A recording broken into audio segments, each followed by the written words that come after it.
Welcome to church. We're so glad you're here. Do you know what I'm excited about? We have now entered into Women's History Month. So I take it as my month, and you have a lot of me today. I'm doing the opening. You're about to hear me in a sermon that I'm really excited about. But one thing I'm grateful to talk about here for Women's History Month is our partnership with a beautiful organization. And you can find all of the information on the website, but I love that this organization helps the heroes of Churchome community, which is single parents and single moms. So we do drives with them to provide diapers and all the necessary baby supplies. Anybody shocked how many things it takes to take care of this tiny human? Well, we want to help people with the things to take care of the tiny humans. So we'd love for you to participate with us in that and join with us as we celebrate Women's History Month and this great message by me. Kind of awkward, but it'll be great. I'm really excited for this talk as we gather together to really talk about, so how do we give money to God?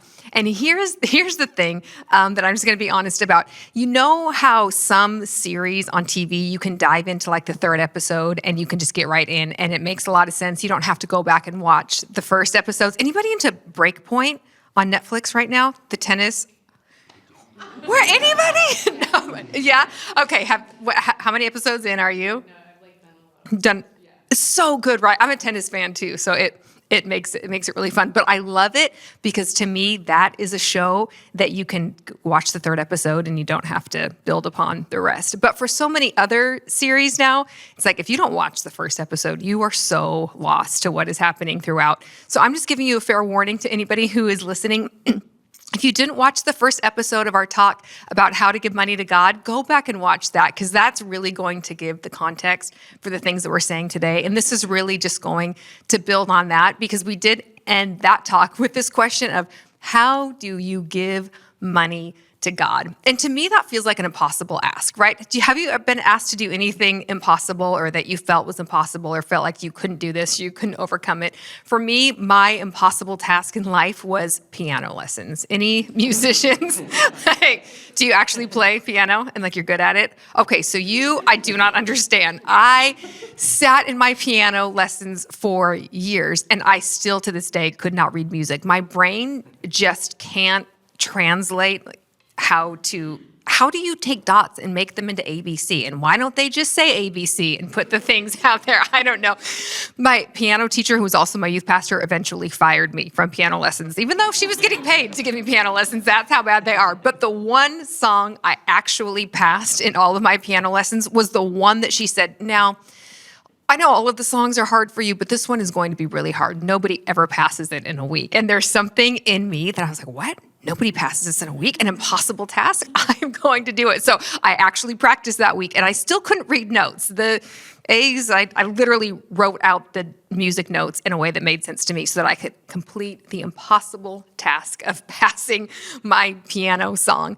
But to me, Jesus gives us an impossible task in Matthew chapter 6, where he says this verse that, maybe we say it so cliche and so we don't actually stop and think about how impossible this is. But Jesus literally said, hey, do not lay up for yourselves treasures on earth where moth and rust destroy and that thieves will break in and steal. But instead, he says, but lay up for yourselves treasures in heaven where neither moth or rust will get to it and nobody can steal it. It's like, hey, Jesus, great advice. I thank you for the beautiful poetic language, but tell me, how exactly do we lay up treasures in heaven? Have you ever wondered that? Like, how do we get money to God? How do we give to God? Like, do you need a giant rocket ship? Do you need a fuel launcher? I don't see God. I love him. He's in my life. But how do I give money to somebody who I don't see?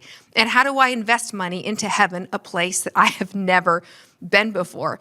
And that's where we're picking up this week from our talk about tithing last week, because we talked about tithing is this. Tithing is the faithful, faith-filled act of worship, of paying the first 10% of our income to God, really as a response of his love and his goodness and how good he has been to us. And if that's shocking to you and you're watching this and you're thinking, wow, we're really starting at 10%, I'm just going to beg you one more time, go back and watch the last episode because we did talk through a lot of the foundational things. But I will give you the bottom line just in case you have forgotten.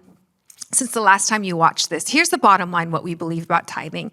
As followers of Jesus, which means we live according to the new covenant or the New Testament way of doing things, tithing is not required of us. Jesus said it in Matthew 23:23. He said, should you tithe? Yes, but don't neglect the more weighty matters of the law, such as love and justice and mercy. And that is why normally when you get Judah and his handsome face and all of his funny jokes, he's normally talking about something along the lines of love or justice or mercy. But Jesus did talk a lot about money. And so our bottom line is we want to talk about the things that Jesus talked about, but we want to do it in a right way. So at Churchome, tithing isn't required. It will never get you to love God, get God to love you any more than he already does. His love for you is so full and complete.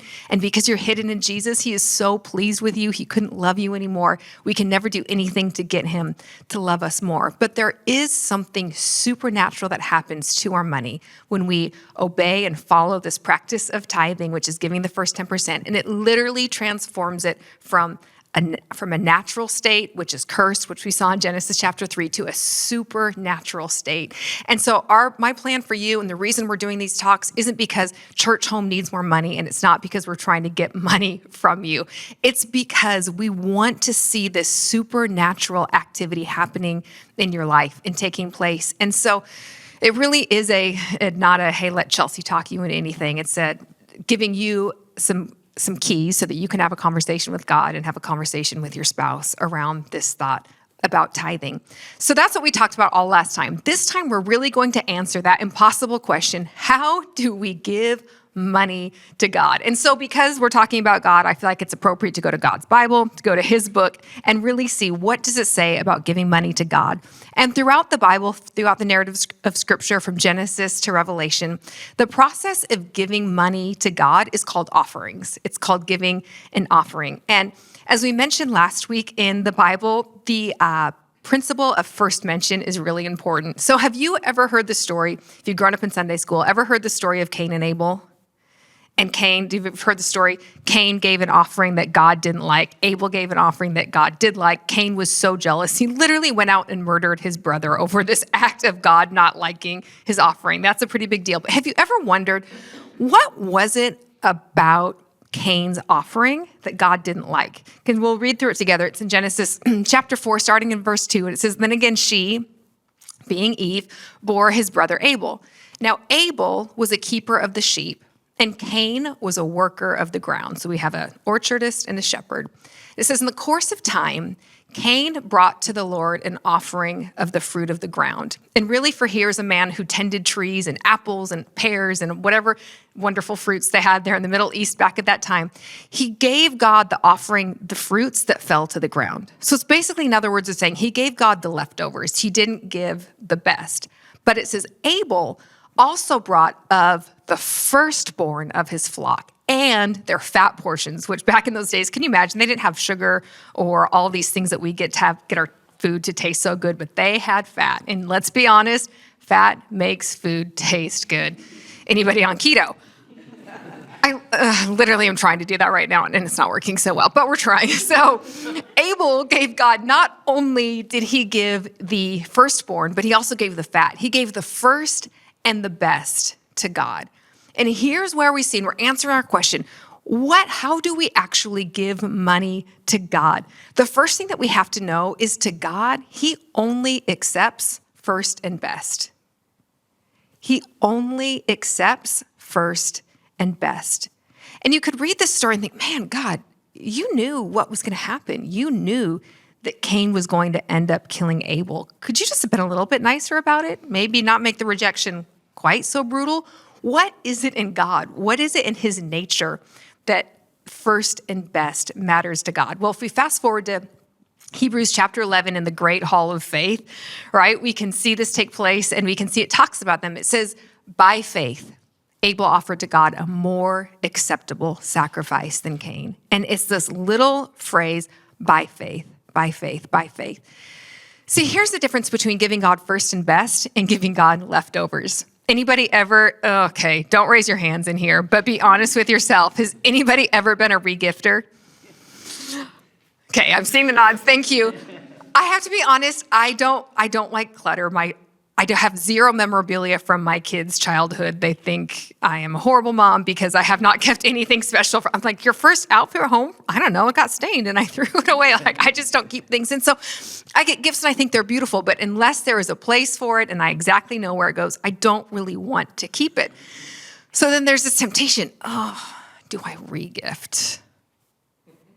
And I got to be honest, I've done it once. I felt so bad about re-gifting that I just like had to go get the person another gift. I couldn't do it. And I think it's a great practice. I'm not wrong. I'm not mad at it. But for me, I just feel like, wait, somebody gave me something that I didn't want, so I'm going to give it again, unless it's, hobby or something that people are about.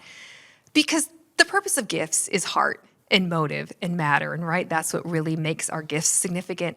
And so for God, it says that Abel's sacrifice, Abel's offering, what the money he was giving to God was acceptable to God because he did it by faith. And that's what Hebrews 11:4 says. Hebrews 11:6 goes on to say, and without faith, it's impossible to please God because for those of us who come to God must believe that he is and that he is a rewarder of us as we diligently seek him. And the thing about God is he's not a mean tyrant up in heaven. I feel like this Genesis story could make it look like the God we serve is just angry and wants everything to be right. And, oh, you didn't give me my offering right. It's not acceptable to me. And it can just paint this picture of a mean, precise, stingy God. But there is something about God he wanted to reveal to us in this story and then reiterate through Hebrews. God wants faith. God is pleased when we trust him and when we believe that he's good and when we believe that he's a rewarder. And there's something about those gifts, and that's why it's the first fruits important. That's why it's first and best. Because it's one thing if we pay all our bills, go through all the things and say, okay, God, I got some money left over. Yeah, I'm going to give it to you. It's been a good month. I worked it all out on my own effort, paid the bills happen, got the things I needed, and I have some leftovers. God, thanks. I'm going to give you a nod. Thanks for that. As opposed to when we give God the first, that whole posture is so different, saying, God, I haven't done anything for myself yet. I haven't even fed my children yet. I haven't even paid my bills yet. But God, what I am doing with the first part of the money that I receive is actually giving it to you. I think that's crazy. I really like feeding my kids, and I really like turning the heat on our home or the air conditioning on our home. What in a human being would honestly lead us to that place of being so illogical that we would give our money to something else before we're feeding our children first? Only one answer to me, and that's faith. That is, God, I believe that you are a rewarder. And I just want you to know from this check that I'm writing, nobody writes checks anymore, from this whatever that I'm sending, God, that I trust you.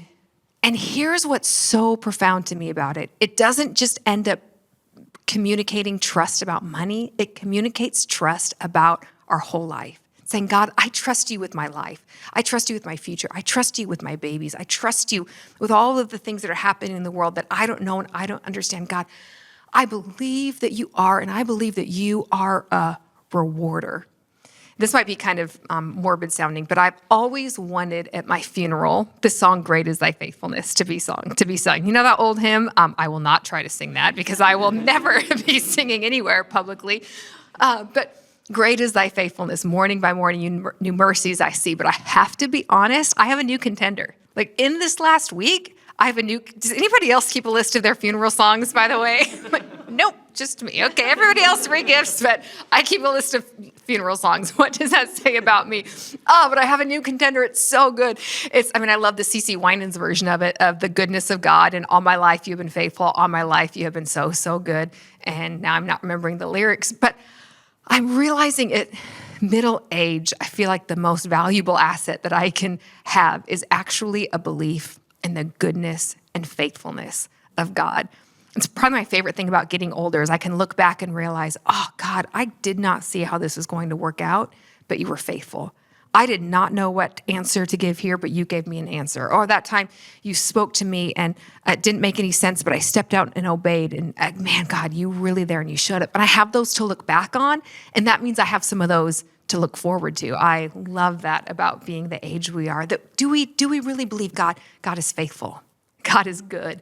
God is a rewarder. When we do things the way that God asks us to do them, he's not doing them to punish us, but he loves us and he wants to reward us. It is that heart, it's that place, it is that disposition that enables us to say, okay, God, you can have the first and you can have the best. And I don't mean to be so black and white about it, but I'm going to be black and white about it because it's the first mention of offering in the Bible. God only accepts the first and he only accepts the best. Is there other ways of giving? Yeah, those are beautiful. Giving to charity is great, but it doesn't necessarily mean you're giving to God. It just means that you're giving, and there's still benefits to that, and that's still wonderful. But as we see from Genesis chapter 4, and like I'm trying to say it with a nice smile, how nicely can I say, oh, sweetie, you think you're giving to God, but you're not giving the first and the best. No, that's just giving to others. That's really what I'm saying, but I'm trying to say it with a smile on my face because it's a little bit of a hard truth to accept. But it is the truth of God, and that's how God revealed himself to us, and that's how we get to take him, not how we want him to be, but we take God at how he revealed himself to us. So I find that fascinating. Giving to God means giving first and giving best to him. Here's a second thing about giving to God. It's giving with no strings attached. And you're going to see why in a second, because this is crazy to me. So the first time offering, which is giving to God, is mentioned in verse is Cain and Abel. The second time offering is mentioned in the Bible is by Noah. You guys remember Noah? He built the ark, saved humanity and the animals and the 2x2 and the nice sing-along that we did in Sunday school, and that was Noah. And it says in Genesis chapter 8, verse 20, that when Noah came down and the floodwaters receded, that Noah built an altar to the Lord, and he gave an offering, but listen to what kind of offering he gave. He gave what's called a burnt offering, which means that he took one of every clean animal. So imagine these animals that Noah had kept alive for all these days and months while they were on the ark. He fed them and cleaned their stalls, and he kept them alive. He took one of each of the clean animals, which God had delineated what the clean animals were, and he gave them to God, not just as an offering, but as a burnt offering, which means he put them all on the altar, set them on fire, burned them to ashes. We finally have a puppy now, and I have some love for animals. I understand it was a different day, and pets were more for food and not animals, but still, I really like my puppy. I don't want to burn him up. And here's the power of a burnt offering, because it's repeated in Leviticus, and it became a Hebrew tradition of giving a burnt offering. It was some offerings they would give, and the priests would get some, and the people would get some of the fat, and people would get some of the nice cuts of meats, and it was seen as this feast and this celebration. But a burnt offering was, no, we're going to come, and in order to give it to God, we're going to completely burn it to ashes to the ground. Can you imagine for a second if our offerings at church were, hey, so much, thank you for your giving. It's so great to give to God. Okay, here's our burn bucket right now. We don't accept gold or things that don't burn, so really we only take cash. And let's give an offering to God and burn it in the bucket till it turns to ash. And that's literally what a burnt offering was. Why is that important? I think two things. First, I think the beauty of the smoke going up to God is just really beautiful, and the aroma and smell and just the imagery. If you're a poetic person, Judah could probably say it better. I don't tend to be super poetic. I'm a little more black and white. But the fact that, God, my giving to you is that I'm not giving expecting anything in return. I'm not giving to an organization because I want to help a cause. I'm not giving because somebody is going to reap a reward because of my giving. Simply, God, I'm giving to you. And whatever you want to do with it, however you want to handle it, that's up to you.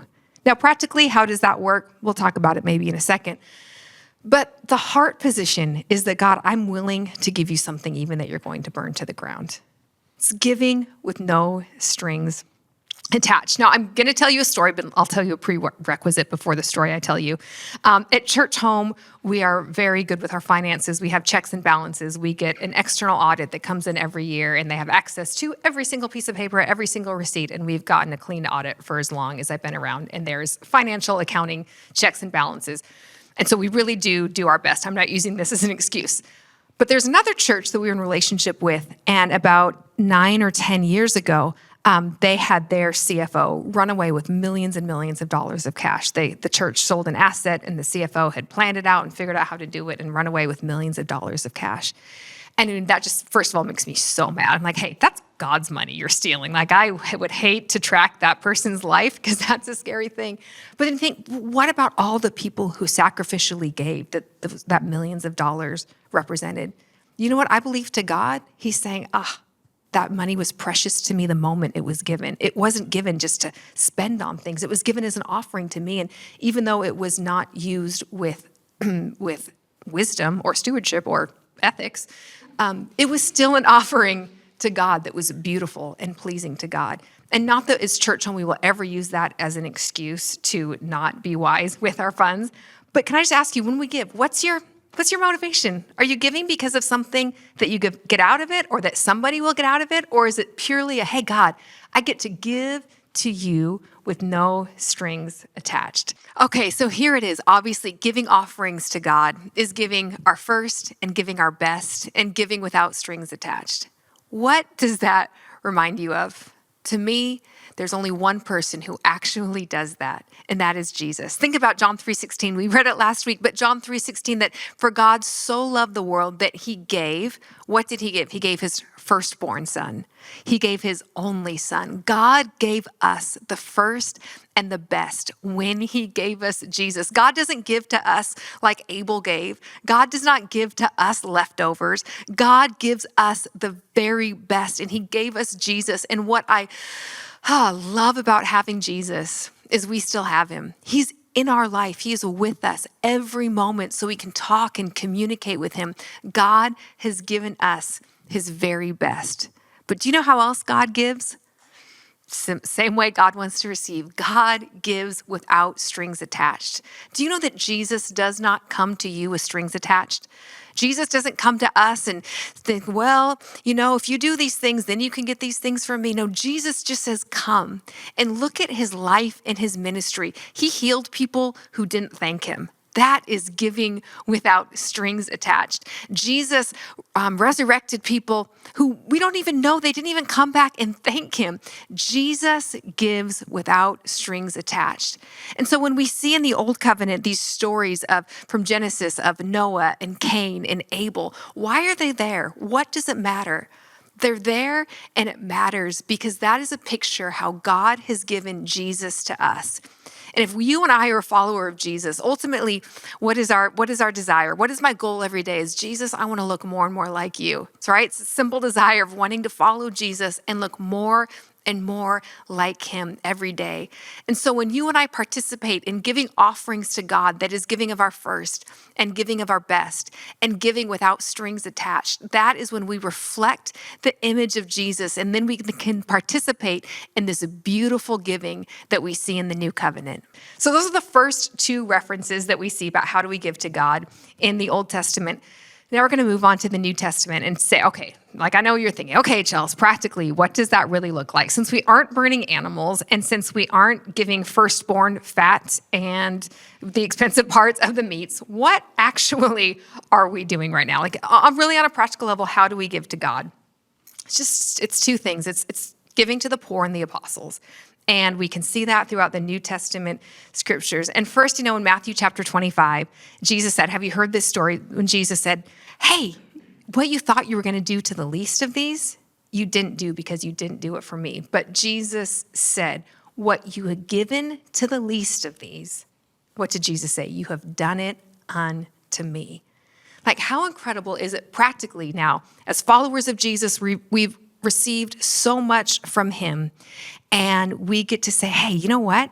I get to give to God by giving to the least of these with no strings attached, giving my first and my best, that is a practice that I can function and operate in as part of my life.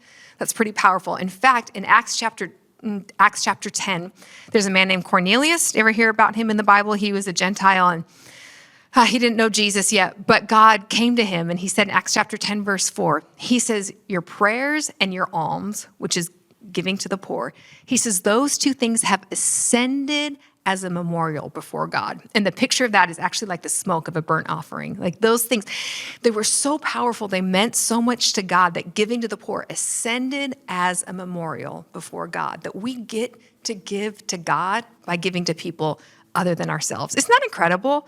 Like we live in such a world where I don't know about you, but do you ever flip through social media or watch the news or see what's happening in the world and just feel completely overwhelmed and dejected, or think, what am I going to do? Stats of we just heard that because of the COVID pandemic, poverty and hunger stats have gone back 20 years from the progress that the world had made in the last 20 years. And so now millions of more children are fighting poverty and hunger every single day. And we, for those of us who live in America, like I'll be honest, I fed my kids every day of their life, and I can't imagine what it would be like to not be able to provide for my children and how gut-wrenching that is. Yet there's millions and millions of moms in our world who literally don't know how to feed their children and what you have to do. And we because we live in such a connected world, we live with these realities every day. And how do we handle it? How do we sleep at night? How do we express compassion? I feel like so many of us and so many people in our world are just checking out and saying, I'm just going to pretend to care. I'm going to shut my compassion down because I can't fix all the problems. And so where am I going to start? But I love it that God gives us this incredible pattern of, hey, you want to give something to me? Give something to the people who are poor. And it's not just poor across the world, it's poor in our neighborhoods, our world, our church at home groups, that we get to give to God by giving to other people. I think that's pretty incredible that is how God set it up. And if I'm being really honest, I think that's one of the ways that churches got it right in history, and that's one of the ways that churches got it wrong in history, because we have manipulated some stats to try to get money, and then it doesn't all go to where we say it's going to go. And I'm just going to throw that out there because I don't think that's right. I don't think that's an appropriate practice. And again, it's still offering to God, so it's still going to be great. But just so you know, that is not okay. The second way in New Covenant that we give to God is through giving to the apostles. And I'm going to start by reading a verse in Hebrews. And in Hebrews, it says this, Hebrews chapter 7, I'm reading it from the Message because it's a little bit clear. It says this, look at it this way. And he's talking to a Jewish audience who would have been very familiar with paying tithe. He said, we pay our tithes to priests who die, but Abraham paid tithes to a priest who the scripture says lives, and that's Melchizedek, who we talked about earlier. He says, ultimately, you could even say that since Levi descended from Abraham, who paid the tithes to Melchizedek. There's a lot of names here. I'm just trying to get to the last sentence, but I'm like such a context person, I couldn't just read the last sentence. He says this, when we pay tithes to the priestly tribe of Levi, we end up paying tithes to Melchizedek. And as we talked about earlier, Melchizedek is Christ. And so in other words, it's saying, hey, when we give, and we don't have priests anymore, so we have apostles, and we can see in Acts chapter 5 and Acts chapter 4 that the people brought the money to the apostles' feet. And that for us, that is a way of giving money to God and giving money back to God. And here's the bottom line in the New Testament is that the majority of giving in the New Testament was giving to the church so that the church could distribute resources in a way that would give to the poor and give to the needy and build the community. And I knew this is where I was going to end up because any Bible scholar would tell you that's where a conversation on tithing would go. But I was so just really wrestled with God about this to say, hey, how could I stand up and for two talks, God, if tithe is not the most important thing, if Jesus said you should tithe, yeah, but don't neglect the most important things. If giving of our money and our tithe isn't the most important thing, God, how could I spend two talks? How could we spend 2 Sundays out of 52? We don't get very many of them. How could I spend that talk 2 weeks, ultimately knowing that would say, so the way that you give your tithe, the way that you disperse of the first 10% of your income is to give primarily through the local church, but to give to the pastors and to give to the apostles and to give to the poor and to pool our resources together so that we can do something together that we could never do on our own. And that's what I wrestled with over. Do you like how I broke it up into two parts, you know? But here's the thing. I don't want to rob you of the incredible gift and blessing of freedom. I promise you, freedom of financial fear. And maybe you've been around a church, you know, the way my parents were in the story I told last week, of tithing was a religious duty. And yes, we can do that, but it's not the act of giving our money that is significant to God. Can I just say it again? It's the act of faith. It's the act of faith. It's the act of, God, I trust you. God, I believe you're a rewarder. God, I believe that with this 90%, you're going to do more than I could on my own with 100%. And God, I don't understand it. And this is where I struggle with. I do not understand how the miracle of the tithe works. It's no formula. It's not the same person to person. You could pull every person around this room who's ever tithed, and some people would say, oh, my finances changed around immediately. And some people would say, well, mine got a whole lot worse. And when Jude and I first took over the church, we'd been to a church of tithers, and this is in 2009 and 10, and people were like, hey, my house is getting foreclosed on, and I've been a tither, so what's up with that? And we're like, I don't know. We just love Jesus.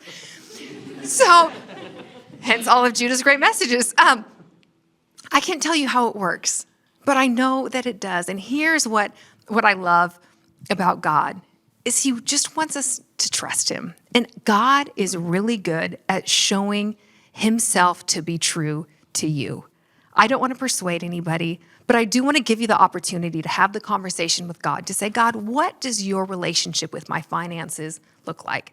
This lady just talked to me for 2 weeks about giving money to God and how to give money to God. But God, I don't even know how I could do that. It's not in my budget. It's not in all of the things that are so real. All I want to do for you is to encourage you to have that conversation with God. And so often around Churchome, we'll say, Judah say this, you know, the definition of faith, one of them in really the original language is divine persuasion. We don't have to work up our own persuasion to trust God. We don't have to work up our own faith to have faith in God, but that God actually does that for us. So here's just a simple prayer that I'm going to close this 2-part series out in is, hey, God, just persuade me. You persuade me about your plan for my finances. So do you mind just joining me in prayer for that prayer? God, I thank you that you do have a plan for our money. And God, we know who you are. We know that you are the star breather, the creator of the galaxies, but you're also our Savior. You are the one who took our place. And Jesus, all of this is because of you that we can even do this. So Lord, I ask for all of my brothers and sisters and friends that you would persuade them. You would speak to them about your plan for their finances, not for Churchome, not for Jude and Chelsea, not for Zion, Elliott, and Grace, but for every person, every family, every business. God, you persuade those individuals. And Lord, even now, we thank you that you're good and you're real, and you are really good at showing up on your own behalf. Thank you so much, Jesus. And lastly, if everybody's head's still bowed, just want to give you an opportunity if maybe you've been around church, but you haven't really known Jesus for yourself. Maybe you've never seen him, maybe you haven't known him, or you just haven't said yes to receiving his forgiveness. You know, it takes a simple act of faith. Like we said earlier, without faith, it's impossible to please God. But God loves our faith, and he loves you, and he knows every detail about your life. So not that you understand anything, but if in this moment you'd say, yeah, I want to say yes to Jesus, wherever we at, will you just raise your hands, or if you want to type in the comments, just say, I'm saying yes to Jesus. And we really believe that such a beautiful, forgiveness-free life is in store for you. We love you so much, church. If you have any questions after watching the message today or need prayer for anything, please reach out to us on Pastor Chat. We have pastors waiting to chat with you right now who would love to pray. And you can find Pastor Chat on our website, churchome.org, or also on our Churchome app. If you said yes to Jesus for the first time, we'd love for you to connect with our daily guided prayers. They're on our app and also on our website, and they happen every single day. We'd love for you to connect with those. Also, if you have kids, we have these things called digital parties that happen every Sunday and also during the week. And if you're wondering, how can I get my kids involved? You can just text digital party to 97,000 to get more information about your kids. Thank you so much for joining us today for weekly service. We'll see you next week.